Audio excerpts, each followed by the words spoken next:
अस्सलाम वालेकुम। आज की हदीस मसनद अहमद से ली है और आज जिन सहाबी की हदीस में पेश कर रही हूँ उनका ताल्लुक भी अशरा मुबशरा में होता है और इनका नाम है हज़रत साद बिन अबी वकास रज़ियल्लाहु ताला अन्हु। हज़रत साद बिन अबी वकास रज़ियल्लाहु ताला अन्हु के बेटे आमिर बिन साद कहते हैं कि एक मरतबा उनके भाई उमर बिन साद मदीना मुनव्वरा से बाहर हज़रत साद रज़ियल्लाहु ताला अन्हु के पास उनके बकरियों के फार्म में चले गए।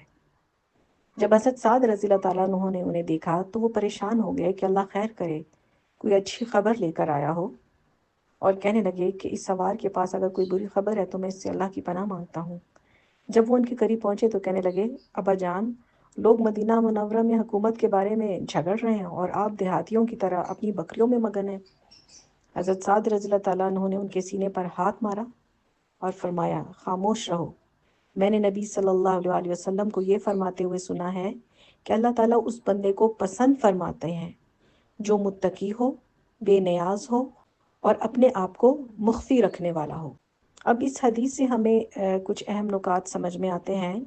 इसका मकसद भी हमें समझ में आता है कि हज़रत साद बिन अबी वकास ने हमें ये बताया है कि अल्लाह ताला ऐसे किन लोगों को पसंद फरमाता है। उन्होंने 3 बंदों का यहाँ पे जिक्र फरमाया। पहले ये बताया कि वो बंदे जो मुत्तकी हों अल्लाह उन्हें पसंद फरमाता है। मुत्तकी कौन लोग होते हैं? जिनके दिल में अल्लाह का खौफ हो।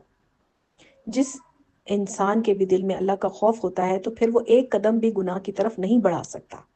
तो ऐसे लोग मुत्तकी कहलाते हैं और अल्लाह ऐसे लोगों को पसंद फरमाता है। दूसरी उन्होंने जो बात यहाँ बताई, जिस बंदे को अल्लाह ताला पसंद फरमाता है वो ऐसा बंदा हो जो बेनियाज हो, यानी दुनियावी मालो दौलत और शोहरत से बेपरवाह हो। उसे इन चीज़ों की बिल्कुल परवाह नहीं होती, वो लालच नहीं रखता। उसकी उसकी ज़िंदगी का मकसद वो ये समझता है कि दीन पर अमल करना और दीन की तरवीज करना है। और तीसरा बंदा वो बताया जिसे अल्लाह ताला पसंद फरमाते हैं कि जो मख्फी रहने वाला हो, यानी शोहरत और दुनियावी झगड़ों से दूर रहने वाला हो, यानी जो अपनी इबादत और अमाल को जाहिर करने के बजाय पोशीदा रखता हो, सिर्फ अल्लाह की रज़ा हासिल करने के लिए वो नेक अमाल करता हो, इबादत करता हो, दिखावा ना हो उसमें।